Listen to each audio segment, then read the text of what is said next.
नमस्कार साथियों, लगातार भारतीय रेलवे में नियुक्तियां आ रही हैं और एक नियमित अंतराल पर आ रही हैं। जिस हिसाब से रेलवे ने कहा था उसके आधार पर चीजें पूरी तरह से आपके बीच हैं।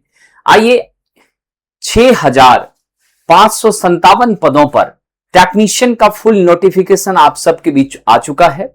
आवेदन भी आरंभ हो चुकी है। मैं उसी से संबंधित बारीक बातें आपको बता रहा हूं। आप सब इस वीडियो को पूरा देखें और फिर काफी सावधानी से अपने फॉर्म को भरें, क्योंकि चयन की प्रक्रिया का पहला चरण आपका सही से आवेदन भरना ही होता है। तो जरा देखें साथियों, रेलवे में जो ये भर्ती आई है ये 2 पदों पर है। एक आपका टेक्नीशियन ग्रेड 1 के लिए है और दूसरा हमारे टेक्नीशियन ग्रेड 3 का है। दोनों छात्रों के लिए मैं यहां पे जानकारी दे रहा हूं।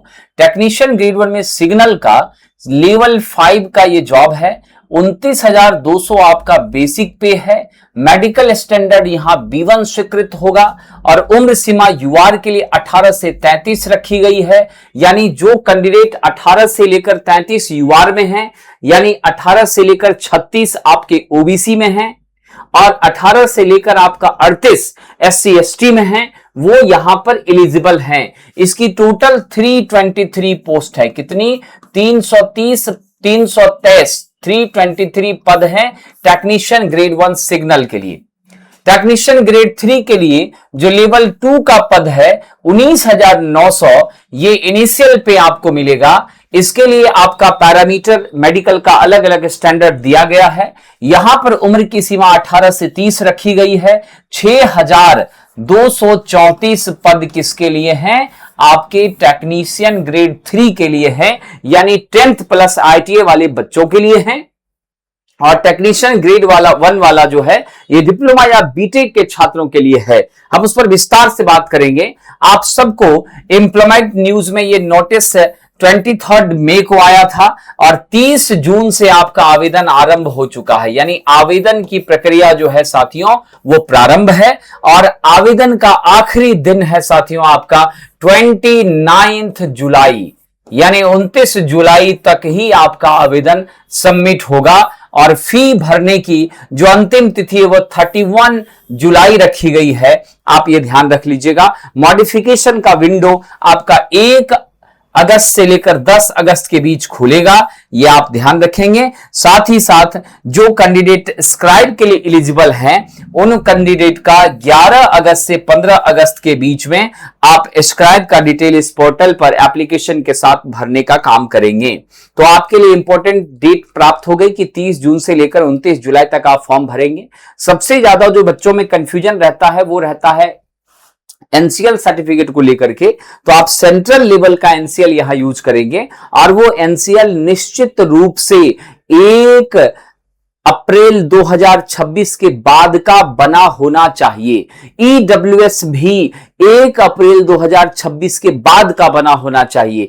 आप थोड़ी सी मिस अगर करते हैं तो वहां पर आप एनसीएल से यूआर की कैटेगरी में चले आते हैं। मार्क्स एनसीएल के रेंज से, ओबीसी एनसीएल के रेंज से अधिक लाने के बावजूद भी कई ऐसे बच्चे हैं जिनके सर्टिफिकेट सही नहीं होने के कारण यूआर में कंसीडर हुआ और वो बच्चों का रिजल्ट 0.5 से नहीं हो पाया। तो आप ऐसी छोटी सी भूल बिल्कुल भी नहीं करेंगे और आवेदन को करते समय पूरी सावधानी से एक एक चीजों पर ध्यान देंगे। यह इन्होंने स्पष्ट कह दिया है कि 1 जुलाई 2026 जो है उससे उम्र को काउंट किया जाएगा और 1 जुलाई 2026 के बिहाफ में आप अगर 33 ईयर्स के हैं तो आप एलिजिबल हैं, उससे ज्यादा हैं तो आप योग्य नहीं है, खास करके टेक्नीशियन ग्रेड 1 के लिए। और ग्रेड 3 के लिए आप 30 तक हैं तो आप एलिजिबल हैं, उससे ज्यादा में आप एलिजिबल नहीं हैं। साथियों, किसी तरह का कंफ्यूजन या क्वेरी रहती है आपको तो आप rrb.help@csc.gov.in पर आप मेल कर सकते हैं या ऑफिस आवर में 10 से लेकर 5 PM के बीच में आप इन दोनों नंबरों पर कॉल करके भी अपने कंफ्यूजन को दूर कर सकते हैं, जो दिया गया है 9592001188। आइए विद्यार्थी जी, जो मेडिकल स्टैंडर्ड है वहां मेंशन किया गया है A3, B1, B2 और C1 सभी के लिए जो अलग अलग रिस्पेक्ट में है कि डिस्टेंस विजन 6/9 होना चाहिए विदाउट ग्लासेस, ठीक है। With glasses, power of lenses 2D से 2 डायोप्टर से ज्यादा नहीं होना चाहिए। नियर विजन का इसने 0.6 विथ और विदाउट ग्लासेस लिखा है। तो ये पूरे स्टैंडर्ड को मैच करते हुए मेडिकल की चीजें आपके बीच हैं, तो इसको भी आप जरूर एक बार एग्जामिन कर लेंगे और तब जाकर आप आगे बढ़ने का प्रयास करेंगे, नहीं तो फिर मेडिकल में जाकर दिक्कत हो जाएगी। यहां इन्होंने स्पष्ट कर दिया age limit, technician grade 1 signal के लिए 18 से 33 यूआर में, और टेक्नीशियन ग्रेड 3 के लिए 18 से 30, यानी ग्रेड 3 के लिए जो हमारे आईटीआई वाले बच्चे हैं जिन्होंने 10th प्लस आईटीआई किया है, उनके लिए आपको मैं बता दूं यूआर का 18 से 30 वर्ष उम्र है। आप एनसीएल हैं, ओबीसी एनसीएल हैं या ओबीसी कैटेगरी में हैं तो आप 18 से 33 वर्ष तक एलिजिबल हैं। आप एससी या एसटी में हैं तो आप 18 से साथियों 36 वर्ष तक क्या हैं, सॉरी 2 वर्ष 35 होगा, यहां आपका क्या होगा 35 इयर्स तक आप क्या है एलिजिबल है, 18 से 35 तक। ठीक है, ये इंपॉर्टेंट पॉइंट आप याद रखना। और एज का कैलकुलेशन 1 जुलाई 2026 से हो रहा है। ठीक है, आइए विद्यार्थी जी आगे हम बढ़ते हैं। यहां स्पष्ट इन्होंने मेंशन कर दिया जिस भी बच्चे का जन्म जो टेक्नीशियन ग्रेड 1 के लिए भरना चाह रहा है, अगर EWS या UR है तो 2 जुलाई 1997 से पहले जन्म नहीं होना चाहिए, 1993 से पहले नहीं होना चाहिए। ठीक है, ओबीसी के छात्र हैं तो 2 जुलाई 1990 से पहले जन्म नहीं होना चाहिए। एससी एसटी है तो 1988 से पहले नहीं होना चाहिए। टेक्नीशियन ग्रेड 3 वाले बच्चे अगर यूआर हैं तो 1996 2 जुलाई 1996 से पहले का जन्म नहीं स्वीकार होगा।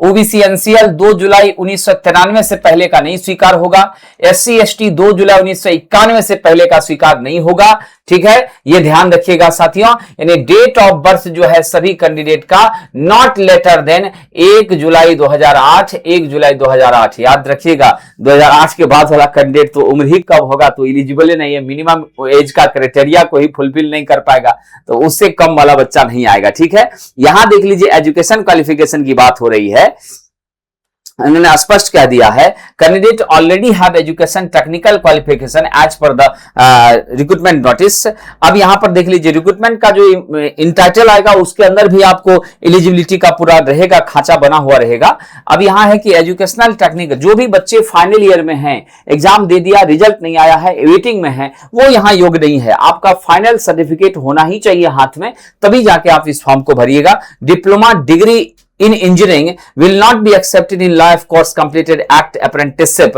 ITA for the post of technician post के लिए डिप्लोमा और डिग्री वाले बच्चे योग्य नहीं हैं।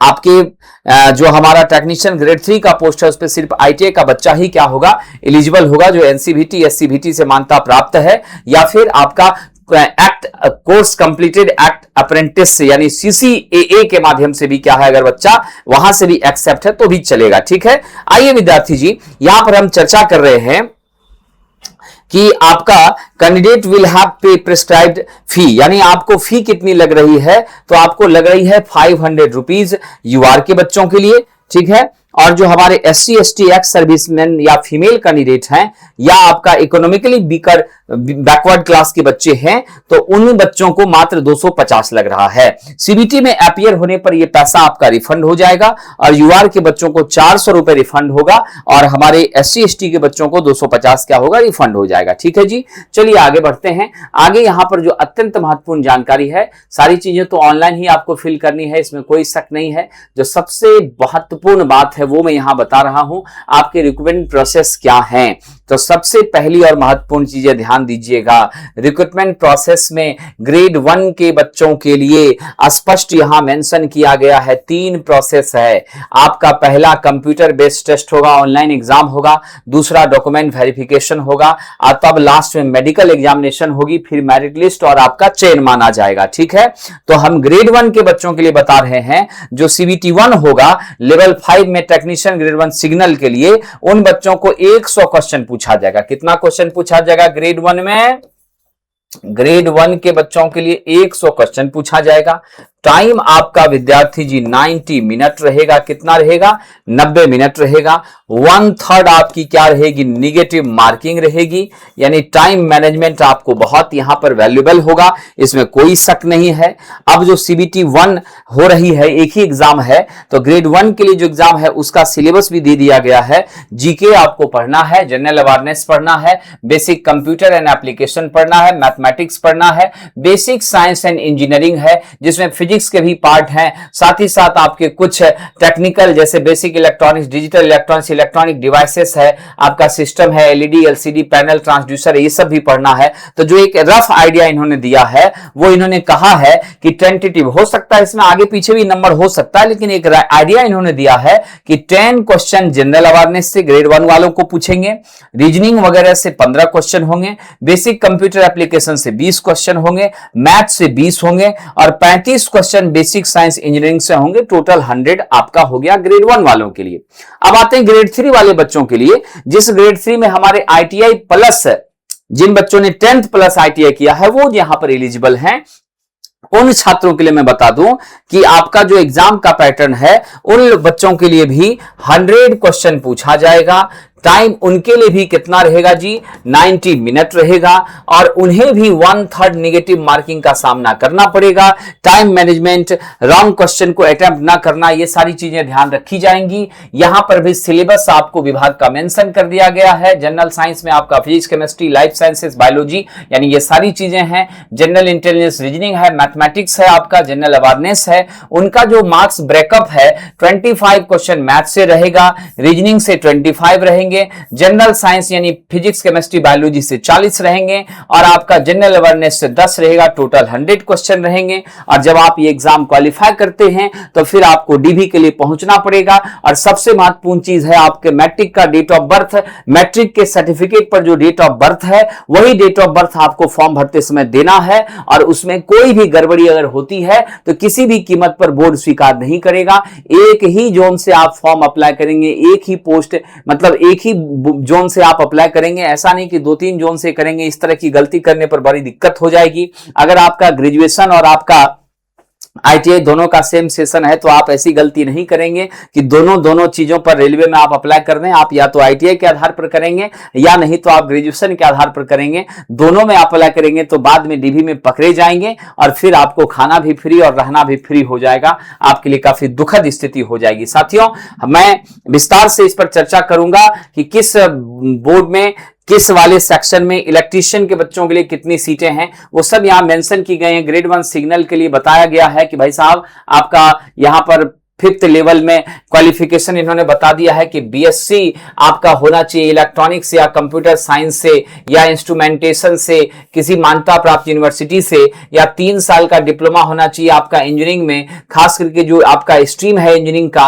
वो इलेक्ट्रॉनिक्स आपका है तो ठीक है, या BSc आपका फिजिक्स से है या इलेक्ट्रॉनिक्स से है, इंफॉर्मेशन टेक्नोलॉजी से है तो भी आपका चलेगा। ठीक है, यहाँ टेक्नीशियन ग्रेड खास करके ट्रैक मशीन के लिए इन्होंने कहा है कि मैट्रिकुलेशन प्लस ITI आपका होना चाहिए। सभी के लिए इन्होंने अलग अलग दे दिया है। Electrician, electronics, mechanic, instrument mechanic, mechanic mechatronics, mechanic diesel, mechanic motor vehicle, welder, machinist, ठीक है, ये सारे बच्चे यहां पर क्या है? एलिजिबल हैं। साथ ही साथ मैट्रिकुलेशन जिन बच्चों ने किया है और उसके बाद एक्ट अप्रेंटिसशिप ट्रेड यानी CCAA जिन बच्चों ने पूरा कर लिया है वो बच्चे भी, बहुत सारे बच्चे होते हैं जो अप्रेंटिसशिप कर लेते हैं 2 साल का, तो वो भी यहाँ पे एलिजिबल होते हैं। तो हर एक सेक्शन के लिए अलग अलग है इसका पोस्ट कोड और फिर किस डिपार्टमेंट में कितनी सीटें हैं वो सारी इस एडवर्टाइजमेंट पे है। मैं उस पर विशेष रूप से आपको नेक्स्ट वीडियो में विस्तार से बता दूंगा साथियों, ताकि आपको चयन करने में कहां पर कितनी सीटें हैं ये पूरा एक चार्ट यहां पर है जो काफी कॉम्प्लेक्स है। इस चार्ट का शॉर्ट फॉर्म मैं आपको बता दूंगा ताकि आपको जोन सेलेक्ट करने में बहुत असुविधा नहीं होगी। हर एक बच्चों के लिए अलग अलग अरेंजमेंट है तो आपके लिए काफी सुविधाजनक हो जाएगा। ये एक इंफॉर्मेटिव वीडियो है जिसके माध्यम से आप अपने डॉक्यूमेंटेशन को दुरुस्त करिए और अपनी तैयारी पर जीतौर मेहनत के साथ लग जाइए। और अगर आप थोड़े से चूक रहे तो निराश मत होइए, आपकी यही संघर्ष सफलता की गाथा भी लिखेगी और निश्चित रूप से आपका जीवन बदलेगा। बहुत बहुत शुभकामनाएं एवं धन्यवाद।